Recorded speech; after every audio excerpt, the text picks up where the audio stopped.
Welcome to our podcast, where we explore fascinating stories and ideas from various fields. In this episode, we will talk about Does Om Exist in Heaven? A neurosurgeon's incredible story. A neurosurgeon has claimed that he experienced what heaven was like after he slipped into a coma.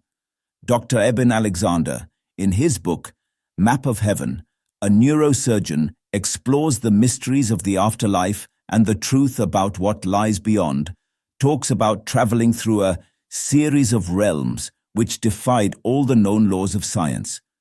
He calls his journey his map of heaven, where he says he had out-of-body experiences and angelic encounters. He also went on to talk about why he knew it was real, and not mere hallucinations as he lay in a vegetative state on a hospital bed.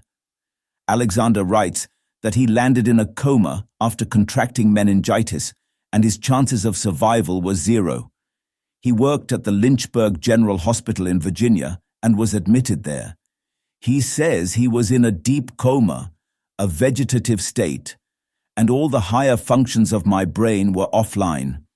Scans showed no conscious activity.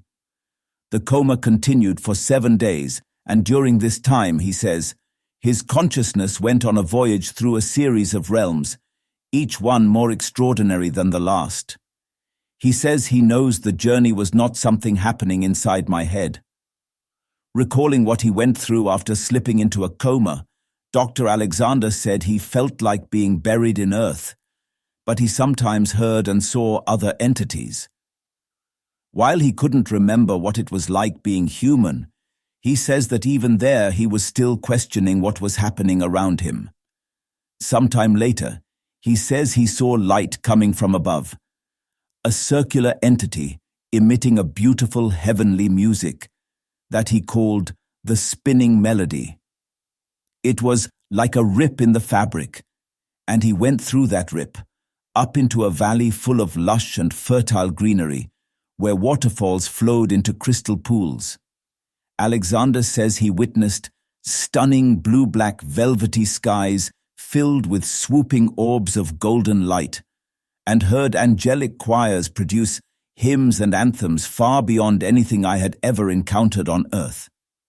After reaching what he calls the core, that deepest sanctuary of the divine, filled with infinite inky blackness, he encountered the infinitely powerful all-knowing deity.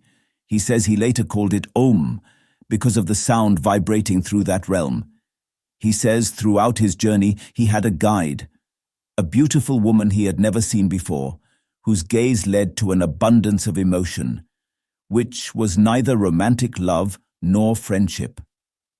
Meanwhile, on Earth, he suddenly regained consciousness after 7 days. He says he had forgotten his past life and had to learn everything from scratch. Slowly, over weeks, his knowledge came back. Dr. Alexander, who was adopted as a child, had a real sister named Betsy who had passed away. He had never seen her. Months after he recovered, a relative emailed him a photo of Betsy. He immediately recognized her as the same woman he saw as his guide in the other world. This photo, he says, confirmed that what he had experienced was real. Thanks for tuning into this incredible story. If this episode resonated with you, don't forget to hit the like and subscribe button for more captivating stories to come. Stay tuned.